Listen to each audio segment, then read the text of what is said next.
There's more mischief, mayhem, and nefarious goings-on in the city of brotherly love than Billy Penn could have ever imagined. We've got it all here on the Twisted Philly podcast. True crime, haunted history, the coolest and creepiest places to visit. Welcome to Twisted Philly.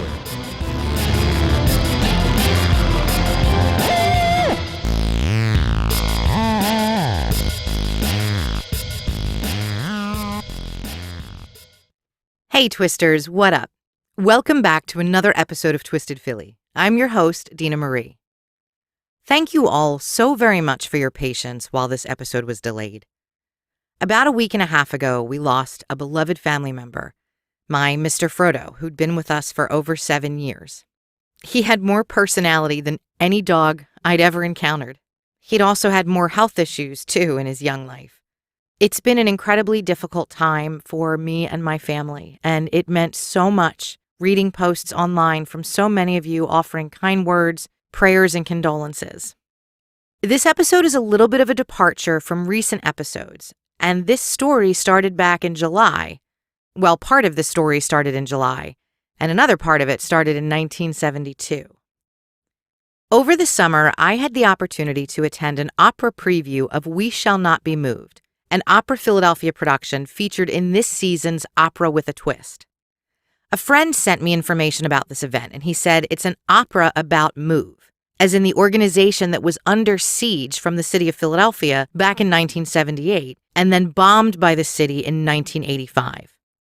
We Shall Not Be Moved is the story of 5 North Philadelphia teens who have formed a bond of family, and they take shelter in a condemned house in West Philadelphia. Whether by chance or by coincidence, the house is the former location of the MOVE headquarters on Osage Avenue. The evolution of this story, from the bombing on Osage on May 13, 1985, to the remarkable concept of bringing such an explosive topic to the stage through opera, begins with the desire to celebrate and support the children of Philadelphia through the arts.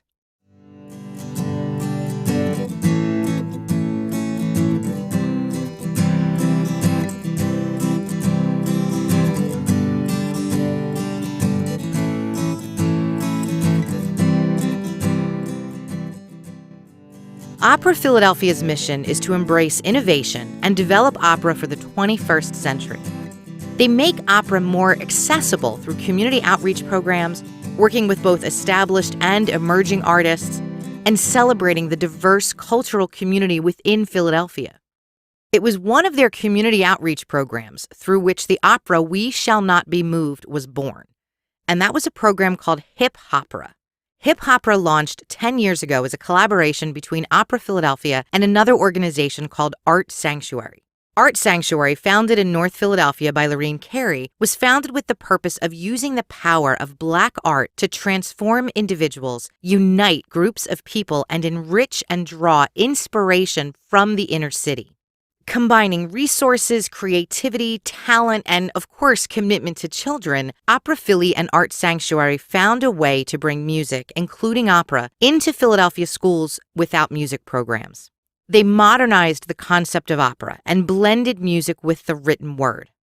Hip Hopera's first event years ago featured original poems written by participating students, set to music by classically trained composers, and then performed at the Church of the Advocate and at the Kimmel Center.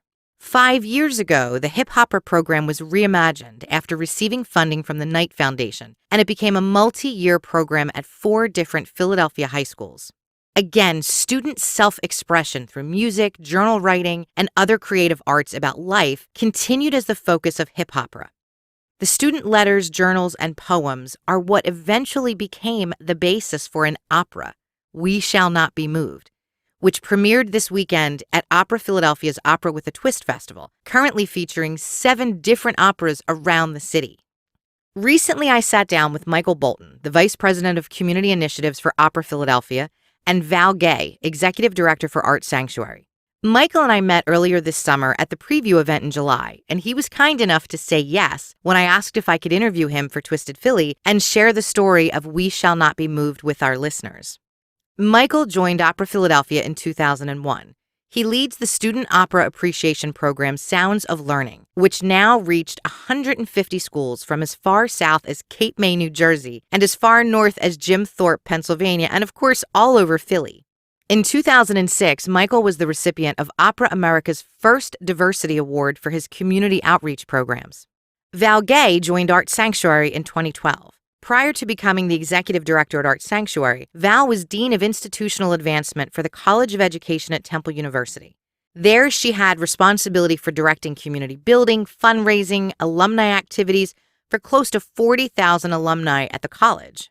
Val was named one of Philadelphia's most influential African Americans and 101 Connector leaders. She also serves on the board of directors for both the Marian Anderson Award and the Blues Babe Foundation. I met with Michael and Val at the offices for the Kimmel Center. Now, I'm sitting in this conference room with two cultural powerhouses, two people who are changing the lives of children all over the city of Philadelphia. I felt so blessed to be in their company and that of Alexis Johnson. She's the communications coordinator for Opera Philadelphia. They were all so very generous with their time, their experiences, and their vulnerability. The level of collaboration between Michael and Val was like an energy bouncing off my skin as I sat in the same room with them. So my first request was to ask them to share with me the background and evolution of hip opera, because that's really where everything started, how they connected and how they began collaborating. What was the journey that brought letters written by children in an after-school program to the stage as a full-blown opera combining the story of Move from 1985 and the Philadelphia School District budget crisis from 2013. Hi. Hey. Good to see you. Val? Val or Valerie? Val. Dina, nice to meet you. Nice to meet you. Hi, I'm Alexis. Alexis, nice to meet you too. I heard this was a last-minute request, so thank you so much. No worries, and I apologize. Of course, how these things go, but I look at the calendar and it looks really lovely, and then stuff actually starts happening. There's no need to apologize. I'm so happy you're here. I was so excited when I saw Alexis's note this morning saying that you were going to be joining us. Oh, cool. Excellent. I'm the communication. I have questions, but Sure. I don't want this to be anything formal. Like we're having a conversation. Sure. It's really important to me that you have the opportunity to talk about what you feel is most important. What's the message that you want to share about both Art Sanctuary and Opera Philly, hip opera? Sure. We're great tag teamers. Yeah, we are. We've been married for 5 years now. Right. Yeah. Well, so let me ask, now that Val's here, hip opera started about 10 years ago in 2007. Mm-hmm. Yeah. And that was a partnership between both of the organizations, Yep. Opera Philadelphia and Art Sanctuary. So how did that start? How was that Oh my born? gosh. So it started right around the time Opera Philadelphia did a new opera called Margaret Garner. And that was an opera that had music by Richard Danielpour and a libretto by Toni Morrison.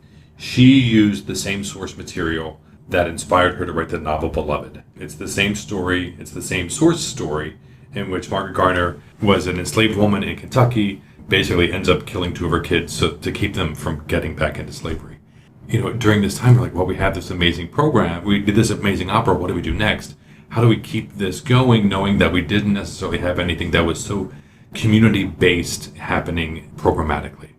Olive Mosier from the Independence Foundation said to David Devan, David was at that point was our new managing director. He had come from Canada, didn't know anybody in Philadelphia, but he knew Olive Mosier. Olive Mosier was like, oh, do you know Sonia Sanchez?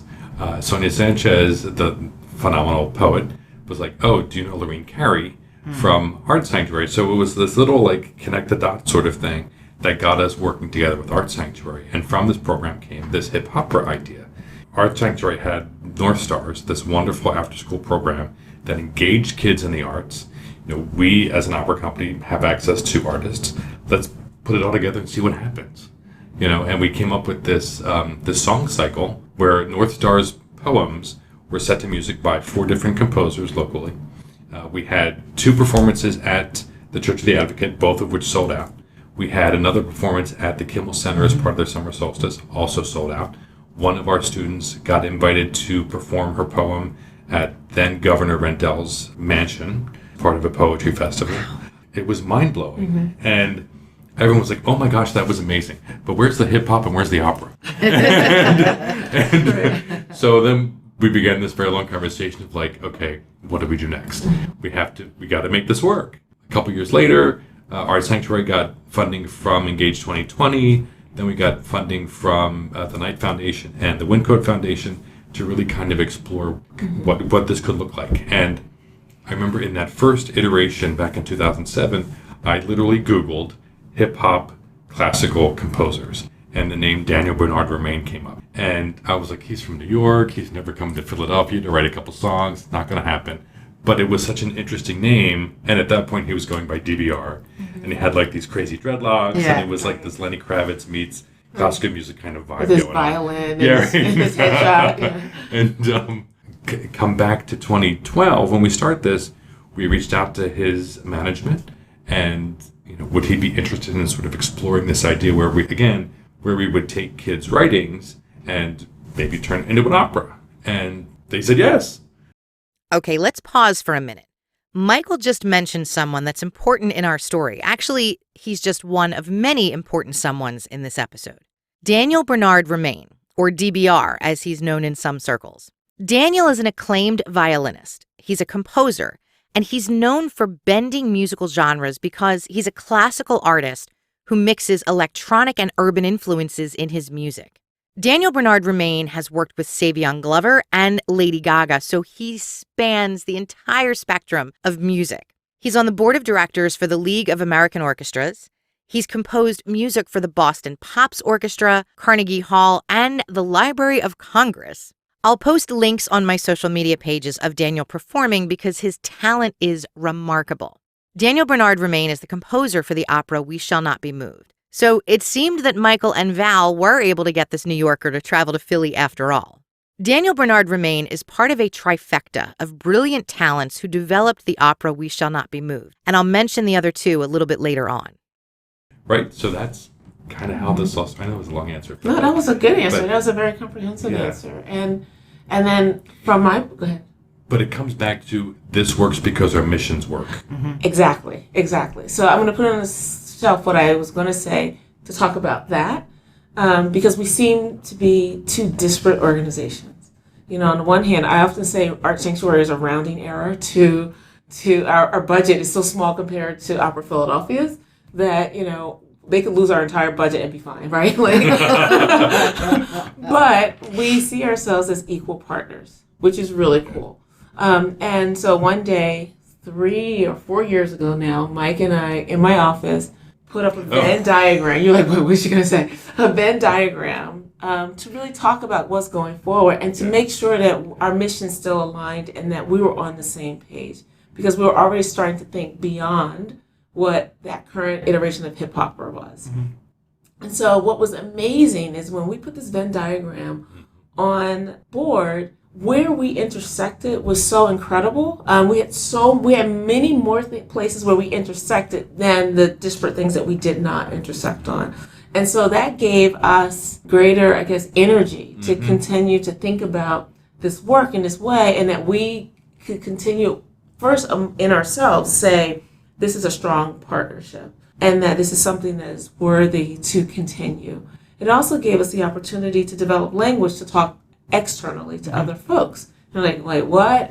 So from my perspective, when folks would say, well, why Opera Philadelphia? It's like, oh my goodness, we are such strong partners, and we want to make sure that every person that we touch gets access to world-class experiences. And that for us, our mission is to use the power of Black art to transform individuals, create and build community, and foster cultural understanding. And I often say, first of all, you don't have to be Black to like Black art. And 2, we believe that art connects people. Yeah.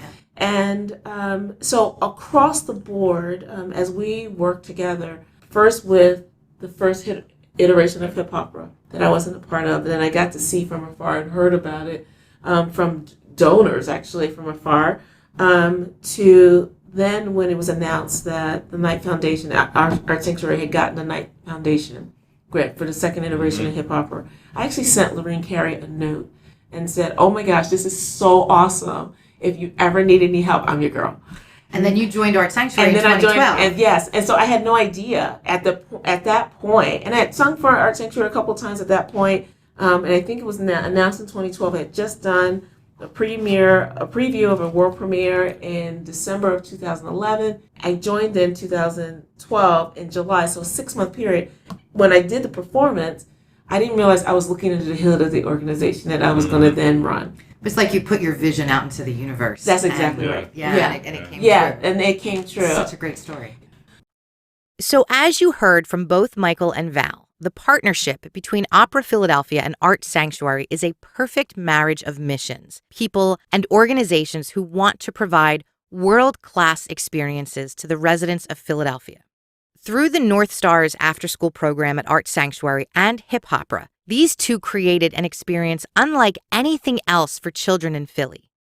And then they took it a step further by encouraging brilliant composers and artists to come to our city, take the creative expression of these students participating in the program, and turn that expression into something incredible.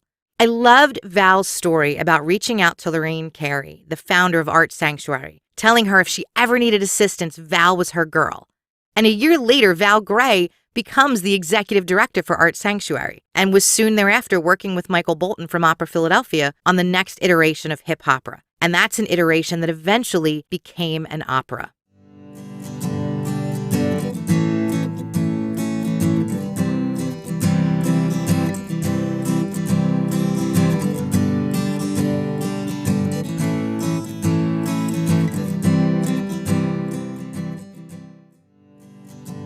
The Hip Hopera program brings teaching artists into participating schools to teach children about music, about creative expression through song, dance, and the written word.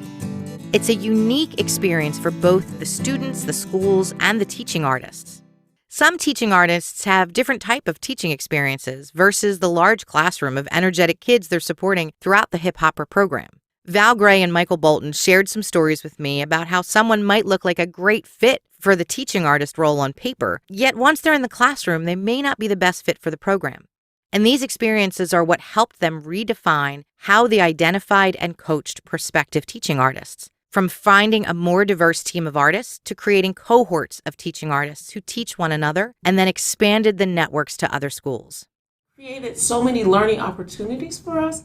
And as David Devan says, I love this quote that he always says, don't ever let a good crisis go to waste. We took that crisis, right? So we took that crisis and we turned it around. Michael and I really started having meetings. We'd be remiss to not talk about the people who were a part of this first. Tarana Burke, who was our managing director, was an integral part before I got there. Biani Perez, who was our program manager, who became my educational partner in the organization after Tarana left. And so initially it was Biani and I would talk, then Mike and I would talk, and then we would talk together. And we, over the course of the summer, rebuilt Hip Hopera. We reconfirmed our goal to be in those challenging spaces, and our commitment to be in those challenging spaces where we are needed the most. And that therefore requires a different kind of person. So someone could look really good on paper, but we started to learn some really clarifying questions like, how are you with challenging folks? And so we've had some people say, I remember one question we asked was, do you like children? And someone said, does it matter? I'm like, thank you very much, right? Thank you very much for coming. Yeah. But it's also interesting to see the impact we had at those schools. Yes, exactly. Classic case in point was South Philadelphia High School. Yes. And we went into South Philadelphia High School, talked to Otis Hackney, whom we both adored, admire, and respect, and everything. But we're like, oh my gosh, anyone who's anyone went through this school. Right. Chubby Checker, Frankie Avalon, Marian Anderson, Mary Alonzo, Frank Guerrera, Fabian, right. All of these folks from the 50s and opera singers and whatnot. And there's no music program in the school. It was no incredible. Music program. Really? Yes. Right, at that time. At that time, there was but no music. We were one of the few organizations, collaborators, who were investing in that school artistically. Yeah. And we were able to bring arts and bring music into the school in a very specific way. And we had wonderful advocacy and support from Otis Hackney. Yeah, we had a phenomenal teacher, Barbara Keating, who just went to bat for us anytime we needed anything. She was amazing. And she was the English teacher. She was English teacher. Yeah. And she was so invested in it. Otis was so invested in it. But we helped change the culture at the school. Yeah. And that's remarkable. Yeah. Right. So we helped change the mindset at the school. Right. To help them become aware that collaboration and partnerships are a good thing, and how can we help our kids by getting involved with other arts organizations? Right, and it was really cool too, because this was like 2 years ago, I think. We went to a meeting. This is before Otis became like the city's education czar. So we went to a meeting, and it was this long table with all of these partners and all these arts partners. And I remember at the end of the meeting, I looked at Mike and said, I think our work here is done. We need to take our resources and go someplace else. Because now they're up and running, and they no longer fit our criteria. And we love them. And not for nothing, all the kids that we were working with graduated. So, it was a perfect time for us to exit and then choose other schools that we could go to or deepen our relationships in other schools. And that was really empowering also to see these kids, in the classrooms. And then we changed the model that summer. We changed it from an in-school to changing it to an after-school program open to all of the kids, all of the students in the school. Biani and Mike did, and some of our teaching artists did these wonderful, like, dog and pony show recruiting sessions in the all-school assemblies. And people, we were like, well, what if they don't come? I was like, I'm convinced if we build it, they'll come. If we build it, they'll come. And sure enough, they did. And we had this huge, wide variety of kids. It was amazing. We had a kid who had been at, like, Haverford Middle School, who was now at South Philadelphia High School. We had a girl from Texas. We had a girl who was homeless, who wanted to learn how to play the viola because she used to play the viola. We had a little bit of everything. Every ethnicity, everything. Laotians, barely could speak English, and it was amazing. The bond, well, first we found a couple things. One of the things that became a core tenet of what we did was providing kids the opportunity to share their talents.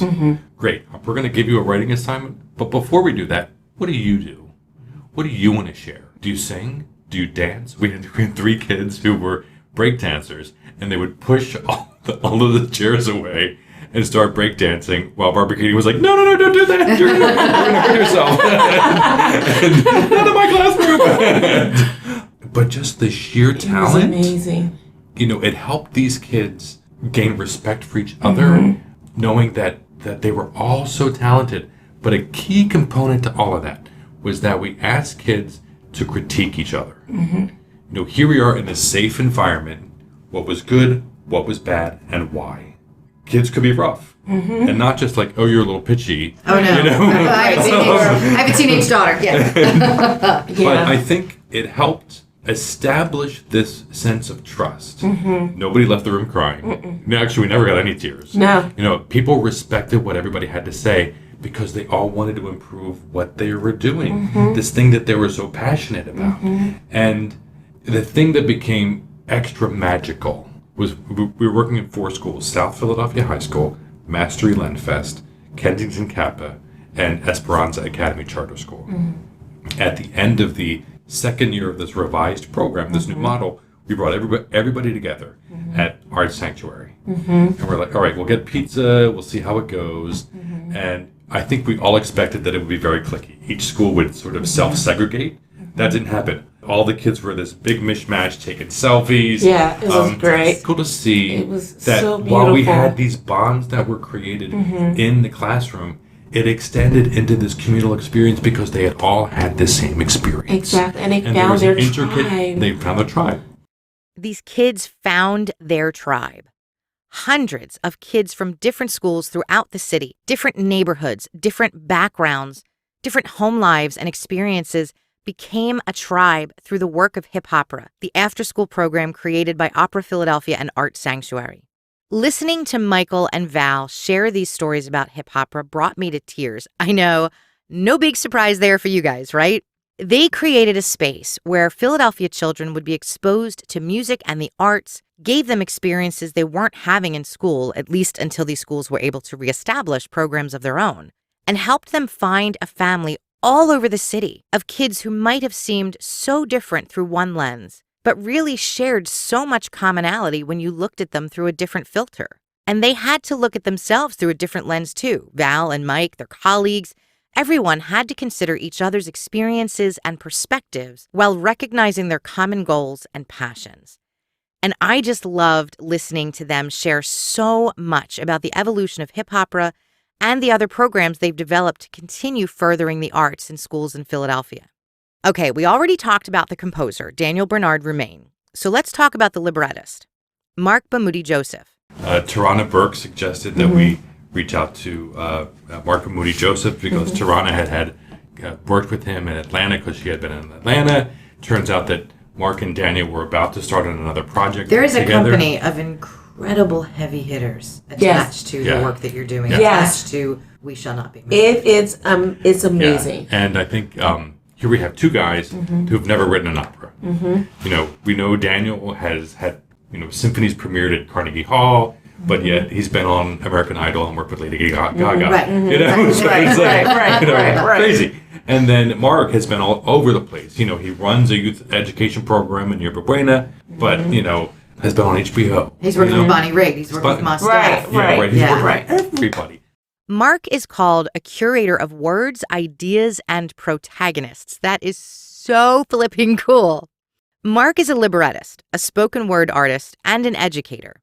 This year, he was featured on the cover of Smithsonian Magazine as one of America's top young innovators in the arts and sciences. Bamuti directed HBO's Russell Simmons Presents Brave New Voices and is an inaugural recipient of the United States Artist Rockefeller Fellowship. The librettist in an opera is the author who creates the words that will then be set to music. Words and music, Bamuti and Roumain, a remarkable creative team who worked with Michael Bolton from Opera Philadelphia, Val Gay from Art Sanctuary, the students participating in hip operas, musicians, soloists, and through the student writings, they all developed an opera rooted in one of the most tragically defining moments in our city.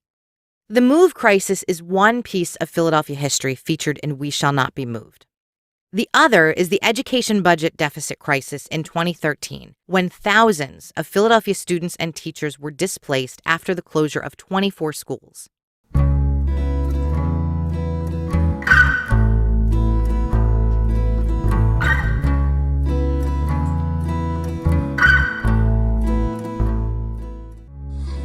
As it stands, the school district has a 67% building utilization rate, far below the optimal rate of 85 to 90%. With these changes announced today, the district will increase the number of students in school buildings and decrease the number of underutilized buildings, bringing the district's utilization rate to nearly 80%. In the end, it will mean safer, better equipped schools, capable of meeting the educational needs of the school children of the city of Philadelphia. This decision is in no way an easy decision, but I know this process was arduous and sincere, and a serious effort made by Dr. Haidt and the school district leadership, but their decision was also one that says you cannot kick the can down the road any farther.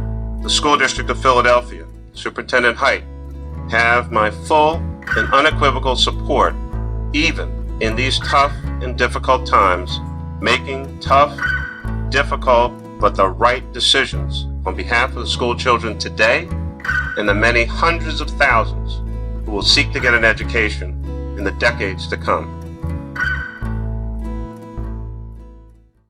Initially, Superintendent William Haidt communicated the city's plan to close 44 schools. And after that announcement, parents, teachers, students lost their shit, protested, rallied, fought back, and saved a number of the schools that were on the hit list.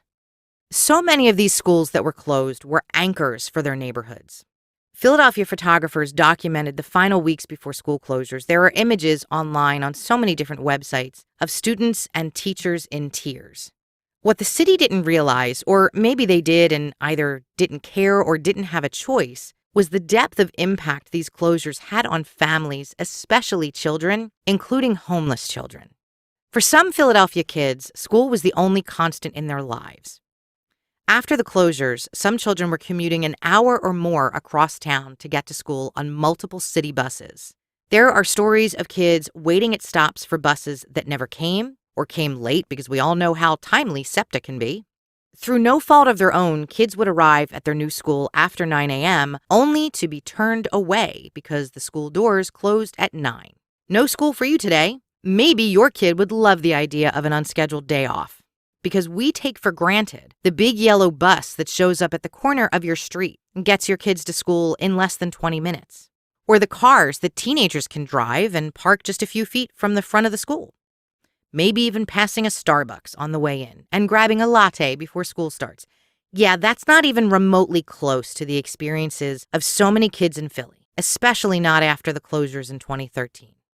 And Philadelphia is in a crisis. Our school system is in a crisis, and it's not fair to these children. And so it's so much better that if someone that we've trained can go someplace else and demonstrate their portfolio and know how to take any kind of content and synthesize it and create unit plans and create lesson plans and do assessments and talk and partner with classroom teachers, then the end result is that there will be less places that we need to go because they don't have credible folks. We also say that art for us is not a luxury. The people that we serve, they don't have the luxury of just art for art's sake. That art is essential to the human condition, and that we use the arts, all of our arts, as a way to help these young people unlock their own potential and to think differently and to see themselves differently and to see that they are part of a larger community. When we were in the classroom, our program was really literary based. So we had writers, teaching artists that did writing, and a lot of writing. Opera would come in. I think there was about the similarities between hip hop and opera is that it's all based on storytelling. Right, and I think they were just expecting something different, right? And so, but here we are asking them, here are these writings, turn it into an opera, right? And they're like, so in that time period, we had a meeting with Ramona Africa and Sue Africa. I have never been more nervous. The two of us were to be in a meeting ever, because the only vision I've ever had is Ramona on the news. Yeah, and we didn't even know Sue existed. Yeah, exactly. I don't know who asked them. Asked Mark and Daniel, like, well, how did you come up with this idea? Right. And Mark very specifically said, I looked at these writings and he thought, where are these kids going to be 30 years from now? Well, what happened 30 years ago to get this generation to where it is? And it's like the police bombing of the MOVE headquarters. Right. And that same year, I should say, was the year the school started, all these schools closed. Yeah. And so when you put those two together, it seems it's so poetic and so beautiful and so fitting. It also, at the same time, it just speaks to the creativity and their creative and generative minds, as well as Opera Philadelphia's propensity to take on risk and artistic risk, which is a beautiful thing. Because I remember, like, you either called me or sent me a text, and it was like, oh my God. You won't believe what they just delivered to us. We Shall Not Be Moved combines these two events, the MOVE bombing and the Philadelphia school closures, and used writing from students in the hip hopper program about their lives, their family, their lack of family, their struggles changing schools, getting to school, some having no home to go to after school at all. All of this was blended together into a collage of words and sound and dance, and then turned into an opera. And that is fucking brilliant. Right. But, here we thought to ourselves, as we looked at our second iteration of hip hop, we're like, these folks are going to be examining their own artistic expression over 2-3 years as this opera begins. Well, what are we going to do with these kids for 3 years, 4 years before? So that's how this whole idea of, like, let's have them explore self-expression. Yeah. Let's have them explore dance. Let's have them explore photography.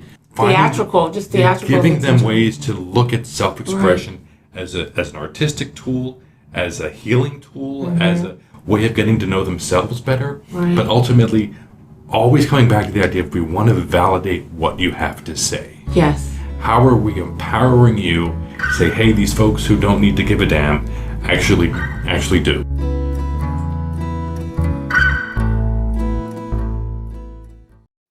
Art Sanctuary has another connection to MOVE. The building, the history, the founder, and the people who have been behind so much of the community outreach for decades, including one man in particular who was an advocate for the MOVE organization in the 70s. The fact that Ramona Africa will call me on my cell phone. Right, me too. She called me a couple weeks ago. I was like, oh my gosh. I'm like, it's Ramona Africa. I know. It's if you had told me that when I was 16 years old and saw the houses on fire, you would have blown my mind. Right. And the other thing is, and I remember saying this and feeling like it was important for me to tell the truth to her, because it was the truth that I had said to Michael and to other members of the staff. I think, like, MOVE was not accepted by many people in the city, they weren't. period. And particularly among black people. I remember I grew up in Philadelphia. I grew up in West Philadelphia. In fact, my parents' first apartment, before they bought their house, was like diagonally across from Move. And I remember, and our church was not that far from there, so we would, when I was little, I remember being in the back seat at night, hearing all this noise from these people as we drove by the house. And everybody talked very disparagingly about them. Like, oh my God, you better wash your hair before you become like Move. Or, what do you mean you want to eat raw food? Were you trying to be Move? Move became like the urban boogeyman. And then May 13th happened. It was like before then and after then. Before then, it was them. After then, it was us. And even having said that, and I recall the other day, I was talking to some friends about this, that I actually, and I think I told you this, Mike, I saw Ramona in the elevator. For some reason, I was in City Hall, and this was probably like 1995, something like that. I don't know why I was in City Hall, but I somehow was in City Hall. She gets in the elevator, and I remember standing behind her and just looking. There was something about seeing those scars on her arm. And I was so surprised at how small she was. She's tiny, and and just this powerful force. And I think I remember she spoke to me, because she does. That's who she is. She's like Mama Ramona. Hello, my sister. I'm like, hello. But kind of like this. Because I was still too, even though it was us and them, it was, I don't know, it was not, I wasn't, and I'm somewhat ashamed, but I have to tell the truth. That's where I was. This work has, as the young people say, woke me, right? And when we had the great fortune of meeting her and Sue and having a 2-hour conversation that was open, and I remember at one point I was like, I can't hold it any longer. Sue, who are you? And she was like, oh yeah, you don't know me. You wouldn't know me, because the media, the police particularly, and the media kept me out of the media. I was in jail. The reason I'm not dead or maimed is that I was in jail during that time period, but my son. Her son was killed. And first of all, Mike and I, we can't play poker, because we're like, wait, what? And she was like, yeah, my blonde-haired, blue-eyed son was killed in that. And I'd never heard that before. And I remember we looked at it and I was like, I'm sorry, I know why people were removed. She was like, I know, and that was by design, right? They didn't want. And so she tells us all these stories, and telling Ramona about how we felt beforehand, and how I felt being in Philadelphia beforehand, and listening to other people. And then when the houses were rebuilt, and what happened to that community, just those houses they weren't built to code. Exactly. Right. The utter disregard for human life continually, and those people, that community. And two generations of tragedy. Yes. There's been systemic, institutional absolute degradation of that community. It is so incredible. And the thing what's the funny part is, in some respects, that particular community, if you look at the black community en masse in Philadelphia, that particular area is a pretty decent community, right? It's intact. People own their homes. Kids go to good schools. Parents they have extra money. There is a solid middle class. To some of those folks, I'm sure, are upper middle class families. To happen to them in this city, if they were white, frankly, if they were white, there is no way in the world this would have happened. There's no way in the world it would have continued to happen. Absolutely right. And so part of this work, and Let the Fire Burn, which, by the way, parenthetically, if anyone's not seen it, you should see that documentary. One of the people you'll hear talking in it is Father Paul Washington. Father Paul Washington was the rector of the Church of the Advocate, where our sanctuary was born. In the sanctuary, surrounded by the art. Father Paul, Lorraine Carey was a Sunday school teacher there. She didn't live in the community, but she loved Father Paul and the work that he did. He drew all these activists and artists from all over the city, all over the region. And what she realized was that the kids that she was teaching Sunday school didn't know a lot of stuff and hadn't seen stuff. And so she realized they hadn't seen the beach. And so she and her husband would pile them into their van and drive them to Cape May. And then, she's a writer and she has all these friends. So she would bring her writing friends in. And eventually it became bigger than her Sunday school class. And she realized this is a program. And so she went to Father Paul and said, "Can I start a program here?" And he said yes. And apparently the other part of the story is that then he said, when she would credit him, he would say, but what she doesn't say is how many other people she went to and asked first. And they said no. And they said no. And so, but when Father Paul talks to me, this is how close and how literally incestuous this city is, which is a beautiful thing, but can be a little creepy. That Father Paul, this activist, who welcomed the Black Panthers because they were doing things that was helping the community. The media and the police showed them in a different light, and certainly they had a militant streak to them, but they were feeding kids. They were actually doing the work that Jesus said do. They were feeding people, they were clothing people, they were educating people, they were helping people see themselves differently. The famous photo of the Black Panthers against the wall with no clothes on happened outside of the Church of the Advocate. Really? Yes. In North Philadelphia with Frank Rizzo. Well, that's because Rizzo had the media in his pocket. Exactly. Right? So Father Paul was incredible. Father Paul is also the same, and this is directly connected to this opera because this is what this has come out of, this movement. Father Paul in 1969 through 1972, I think, commissioned 2 local artists to paint murals on the inside perimeter of the Church of the Advocate. If you've never been, you got to go and see these murals. The murals depict scenes from the Bible from Genesis all the way around to Revelation, but all the figures are Black. And because the church is basically a replica of Notre Dame that's smack down in the hood. It was built in 1890 when North Philadelphia looked very different ethnically and just demographically different. After white flight, the Episcopal Church diocese in Philadelphia was going to close the Church of the Advocate.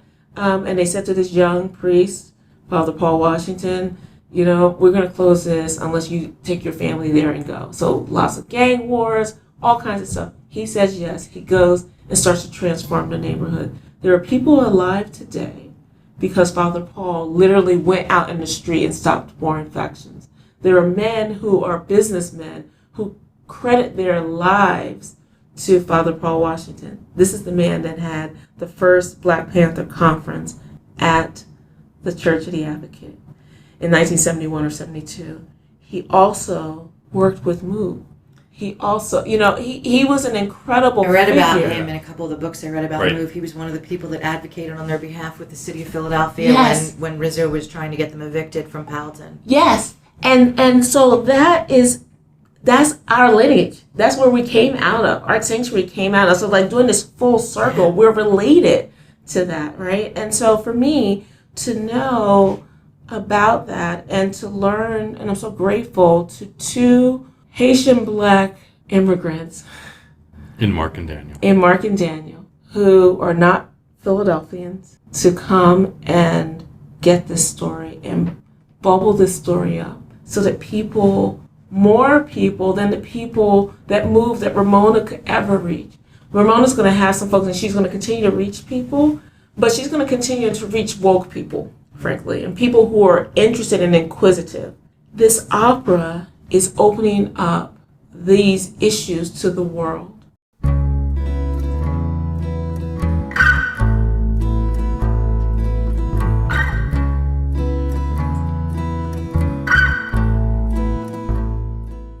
We Shall Not Be Moved is the story of a family, 5 North Philadelphia teenagers affected by the school closures, looking for a place to live, a place where they can be the family that they've created for themselves. And they take refuge in an abandoned house in West Philadelphia, which coincidentally is the old MOVE headquarters that was bombed in 1985. This is my body, colored, girl. I'm exposed to touch or trash. I'm from North Philadelphia. Of the wrong class, of the wrong caste. America, what's so wrong you got laws against this body?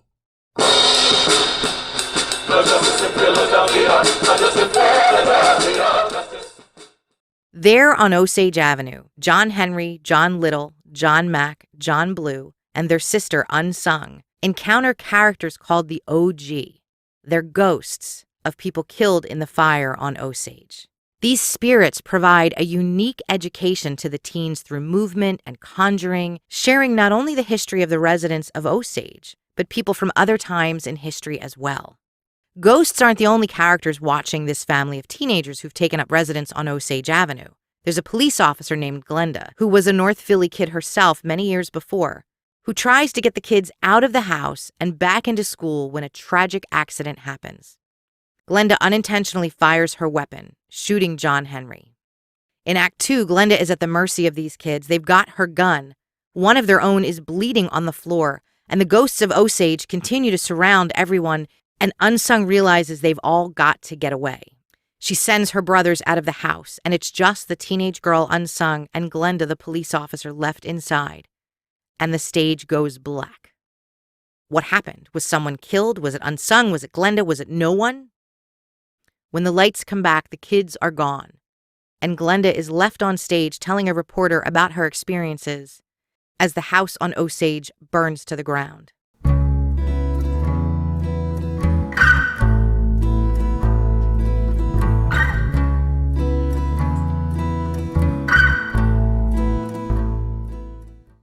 So much of this story is told through movement, the movement of the OG Osage ghosts, and that's where our third superstar comes in, the director and choreographer, Bill T. Jones. There's something about the nature of truth. And as Frank O'Hara, the great beat poet, said, the only truth is face to face.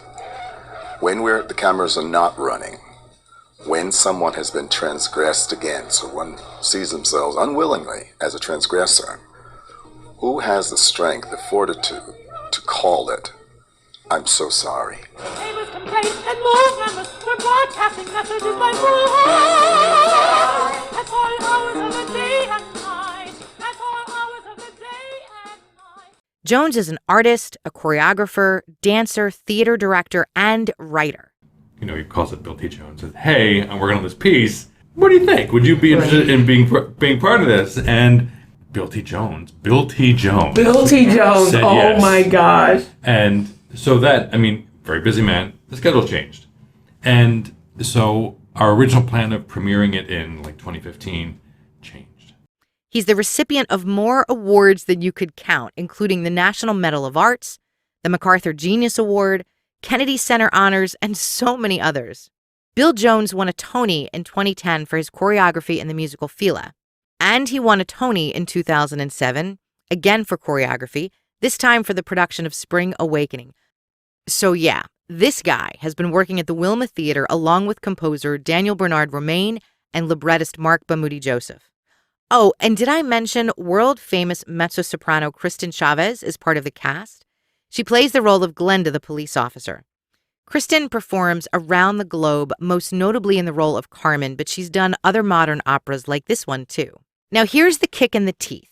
If you're local, I know you're saying, oh my God, I have got to get tickets for this. And I wish you could. But every performance of We Shall Not Be Moved has been sold out for weeks, and it just opened, which is amazing. When I met Michael Bolton from Opera Philadelphia this summer, we talked about the reaction of people hearing he was working on an opera about move. And it's so much more than that. That sentence is just a simple 10-second description. That word is polarizing in this city. You'd have people that would want to see this dynamic production because it has connections to the move tragedy, and others that would run from it. And clearly, the people of Philadelphia have been compelled to support and embrace this show. There are no tickets available. We can only hope after the premiere run, the show grows and maybe expands to other cities. Fingers crossed. There's one more story of hip-hopper kids I want to share with you. And actually, I'll just let Val tell the story for us.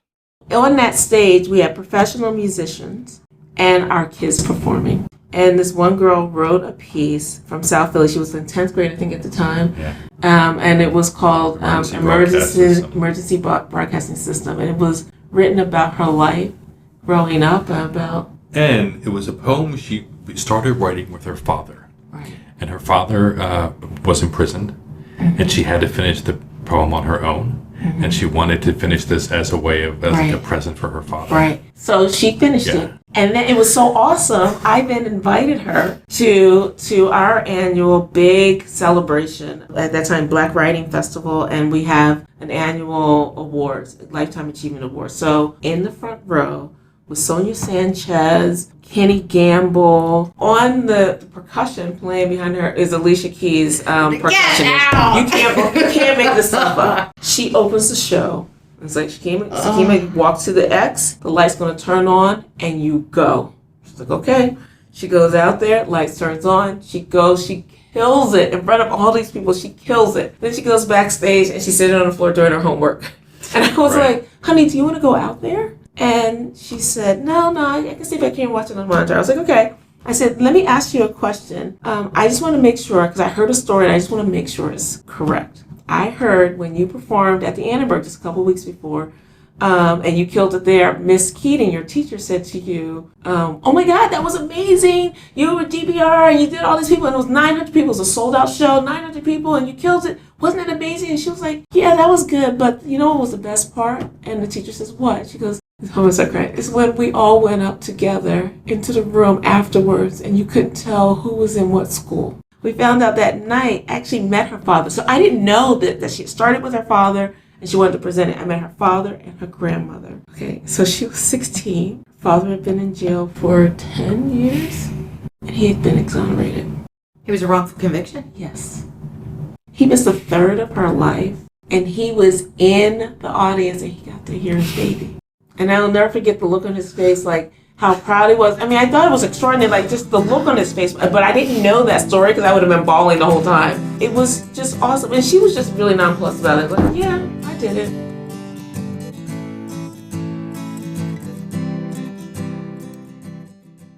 I want to thank you for taking this journey through time, history, and creativity with me. It was a truly incredible experience spending time with Val and Michael. And there are so many other programs offered by both Opera Philadelphia and Art Sanctuary that support children all over the city, in addition to the artistic contributions both organizations make to Philadelphia. And it's funny because for us, well, hip opera. So initially, hip opera was only supposed to be 2 years. Yeah. That we only had enough money for 2 years, and somehow or another, I'm so grateful that we were able to extend it to 5 years, basically. Yeah. But what came out of that is over a cup of coffee. That's our origin story for this. Over a cup of coffee at Starbucks one day. Starbucks downstairs. I said to Mike, what's missing? And he's like, what do you mean? I was like, It was like, oh shit, we haven't covered music yet. right. We've done all of these other art forms. Right. We haven't done music.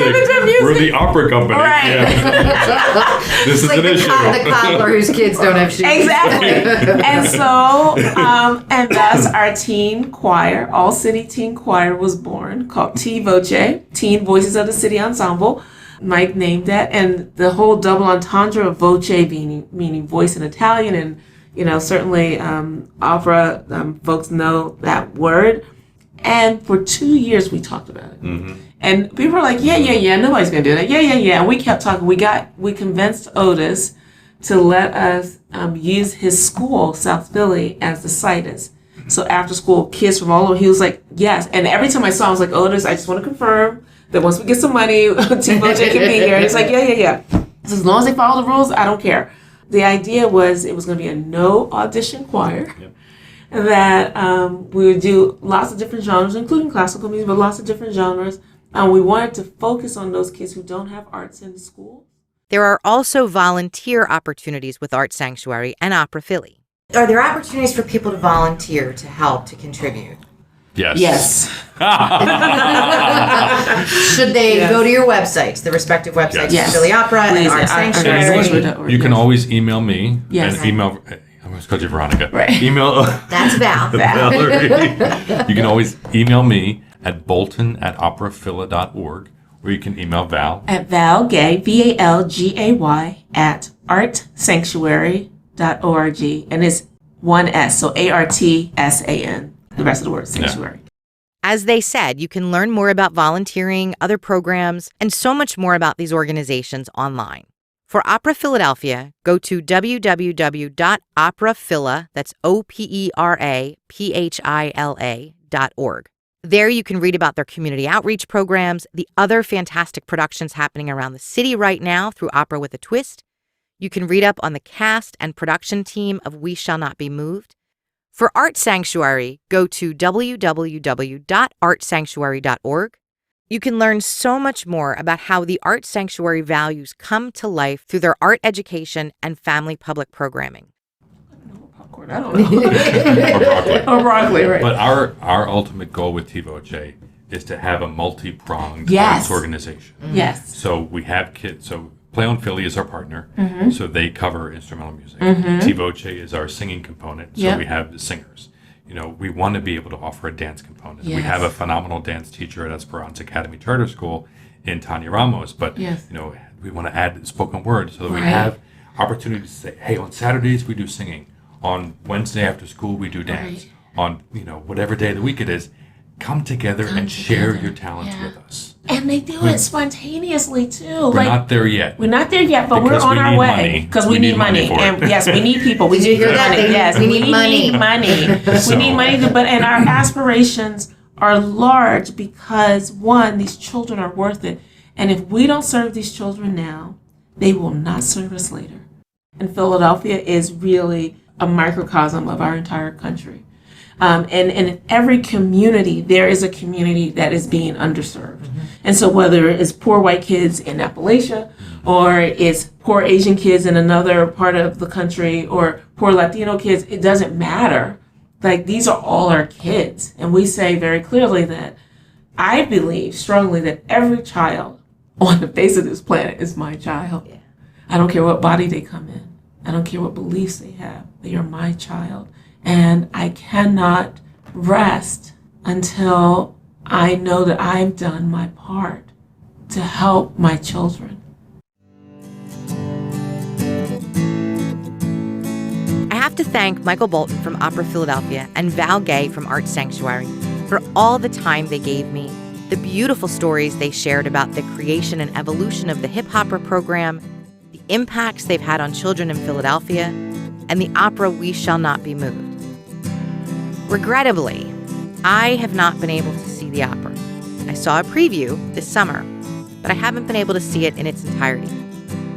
I tried to get tickets a while ago, and they were already sold out. Michael was kind enough to offer me the opportunity to view a rehearsal. And pretty much the day after I met with Michael and Val is when my dog passed away. And I was just out of commission, off the grid, and in a really difficult spot for a while. So, Michael, thank you for that, and I'm sorry I wasn't able to take you up on that generous offer. If any of you knew about We Shall Not Be Moved before listening to this episode and are going to see the opera, I would love to hear what you thought of it. I am sure it will be moving and brilliant and wonderful. I should be back to the regular weekly release schedule, hopefully within another week or so, and our regular round of what-ups very soon, too. As always, thank you for listening. That's it from me. Ciao for now, Twisters.